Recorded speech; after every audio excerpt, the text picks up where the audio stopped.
What's good, guys? LM7 here, back again with another review. This time we're taking a look at the newest set for July, the Imperial Lambda-class Shuttle. All right, ages 14 plus, 75, 459, 961 pieces. You got 5 minifigures. Like I just mentioned, it came out on July 1st. Mandalorian and Grogu set, obviously, but this time we're from Season 2, as indicated with the minifigures. Otherwise, this just could be any random shuttle. And here's a quick look at the back of the box, just in a hanger. Nothing too crazy there, but shows off, obviously, your features that we will look at in a second.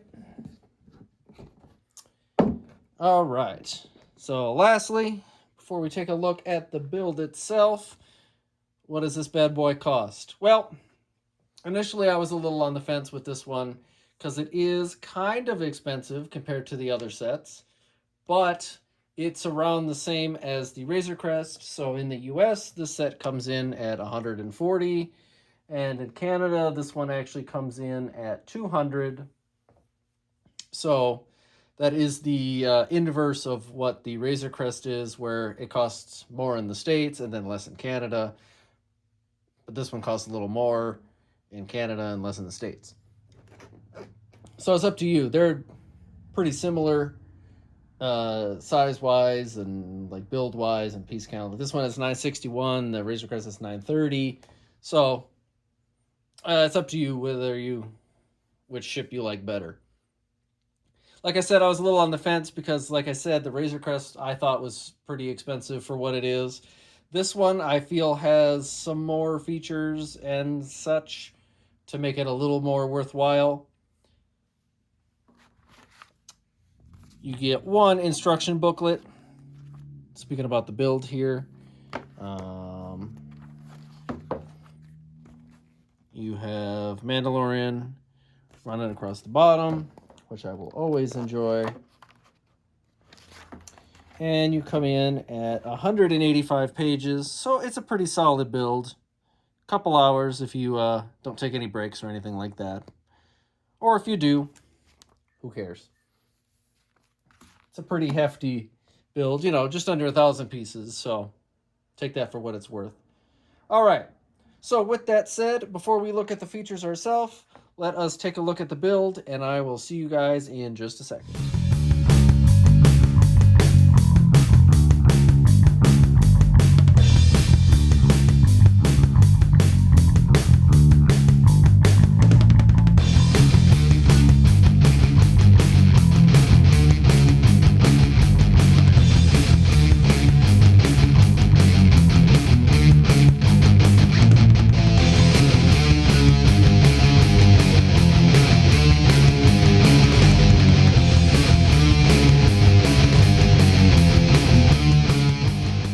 Okay, and we're back. So, pretty standard build, in my opinion. If you have any of the other Imperial shuttles, this one's going to feel pretty similar. I mean, there's some new parts and techniques along the way. Not going to say it's completely the same, but if you have literally any of the other ones, it's very similar. You build the body, then you build the big fin, and then the head and the wings, and all these ships with giant wings are kind of all the same as far as build goes, but still nonetheless pretty enjoyable. It's been a good minute since we've had a Lambda-class shuttle, unless you have the little one that came with the Death Star, but we don't really count that, do we? It doesn't really hold a candle. Maybe I'll show you guys a comparison between the two at the end. But today we were talking about this set. So who do we have? You start off with the Mandalorian, obviously. Slightly different version, just because it's a little older variant of him. He does not have a double-sided head this time around, but that's not a huge issue. Same good old Mando. Nothing too crazy here.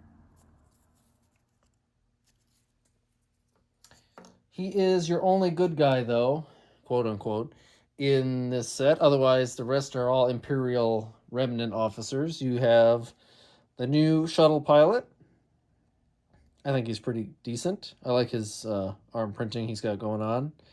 Otherwise, he's a pretty generic minifigure. You can probably just make him if you have any kind of like Imperial troopers. Maybe the new torso would be the hardest thing to find.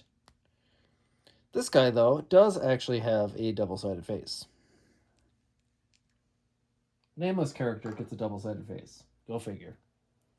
So I saw a lot of discourse that people were really anticipating Dr. Pershing here. I don't personally have an opinion on it. I wouldn't have really cared if he was in the set or not, but apparently he was a pretty sought-after minifigure, and it's nice to see him in a set, I suppose. Always, we'll always take a new minifigure opposed to not getting one at all. So, and I feel he's fairly accurate to his Showtime appearance. He too has a double-sided face, one normal, one worried. He is one of the few cases where you don't get a item with him. He doesn't come with an accessory. They love to throw him in there just to add value. So we get yet again another just classic Stormtrooper. This time a slightly different face than all the other ones. But if you have any of the newer Stormtroopers, then you have them all.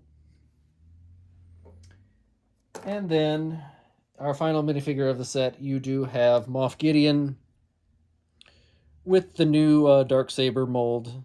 New-ish, I suppose I should say. And he's just a good minifigure all around. I really like him. I like the dual-colored cape. I think it's nice. A little boring on the legs, but I don't think that's a huge issue. And he also has a double-sided angry face. I would too if your whole plan goes up in flames like it does for him. But if you don't know what I'm talking about, then you got to go watch The Mandalorian Season 2, which is what this shuttle is based upon. So, I heard a lot of discourse that this is the greatest play scale Imperial shuttle yet. And, I'm not going to disagree with it. I don't have my older one to compare, like, my own eyes looking at it and seeing which one I like better. But this ship is definitely, excuse me, well made this time around, I will say. Much better than, I think it's 2021. The slightly smaller one, had the weird kind of head shape going on. And this one, because it's bigger, obviously, it kind of fixes a lot of those problems. And it has some pretty good features, in my opinion, which is what I was talking about when I was saying the price isn't too bad on this one. And if you are deciding which bigger set you want to get, if you have the funds to do so, because this summer there's 4 bigger, almost Ultimate Collector priced sets going on with the Razor Crest and this shuttle and the AT-AT and the Sandcrawler. You got to pick and choose for the most part. But if we're comparing it solely between the Razor Crest and this one, I would always choose this one. I think it's a better set, in my opinion. Cheaper in the States, a little more in Canada. That doesn't really do too much when it comes to that, but I think this one is a little better. So, first off, a huge plus. There are no stickers in this set at all. This piece right here is printed, and the control panel is also printed. So, we love to see that. I love to see more premium sets without stickers. Everyone does. So, I guess we'll get the obvious feature out of the way. The wings fold down, as you'd expect them to. They don't really lock or anything, but they have a good hefty weight to them and kind of lock into place. So there's your shuttle with the wings down. Get a slightly better angle there just to see. It's fairly large too as a set. So, well, it doesn't have 1,000 pieces. It is quite a hefty build here. So that's a positive for its price tag. which you don't hear very often anymore. Now, I will note the kind of like the biggest downside I've seen about this particular set is that the top fin and the wings should be a little bit longer, and maybe you could extend the nose a little bit. I think the head is fine for what it is. But I do agree that this fin here should probably be one more of these tall, maybe half of that additional section, and the wings should be a little bigger too. But that is if you want to be particularly nitpicky. I'm not saying it's not something you should note. I'm just saying it is the set is good enough on its own, and it is pretty easy to modify. If you wanted to get a couple extra pieces to do it, you might even have them. Like the wing pieces are nothing special, pretty common, so you could at least make the wings longer probably without spending any additional money. You know, maybe this big wedge piece here, you might have to go order or something like that, if you care to do it. I think it's okay without the extension. But just had to point that out there. So I was actually pretty surprised while building. The wings are very piece light this time around. They didn't spend a lot of time stacking and layering the wing plates and stuff, and I kind of like that.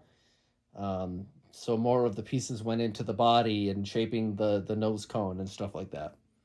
So that's just my little 2 cents there. On the wings, you have along with your blasters, you have some spring-loaded shooters.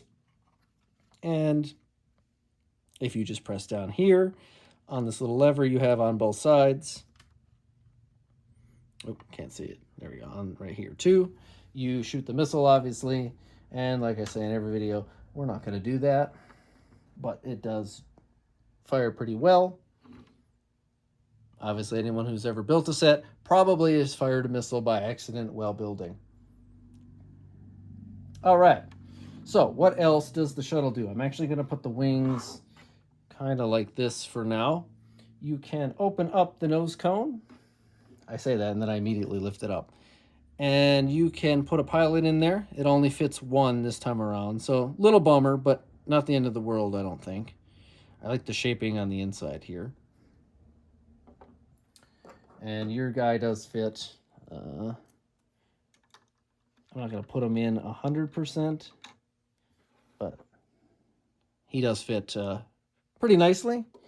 So no fumbling around with getting your guys in the driver's seat.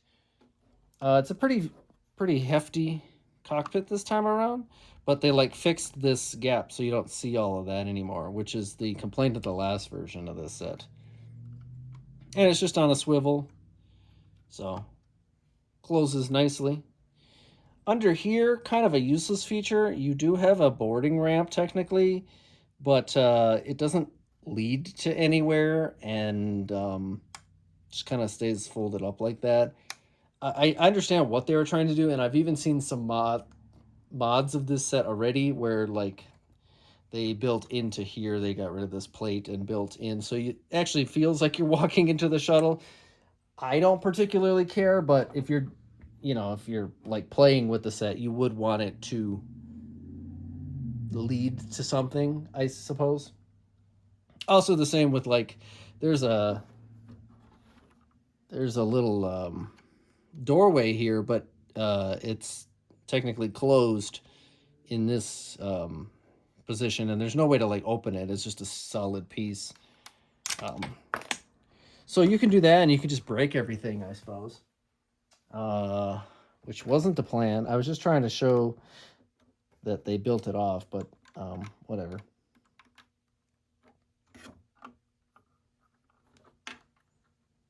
Is that right?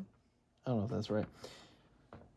Oh well. Anyway, so there is that.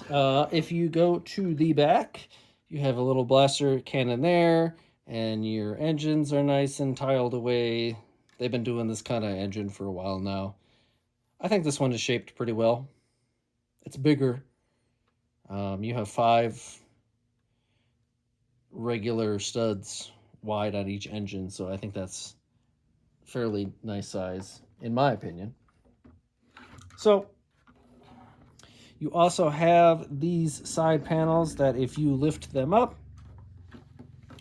you can get into the inside, and there is 4 chairs in there. It's a little difficult if you have bigger hands to put your guys in there, but they're not sitting on studs this time around, so it does make it a slight bit easier. You can also, I suppose, take off these white panels, just if it helps a little bit.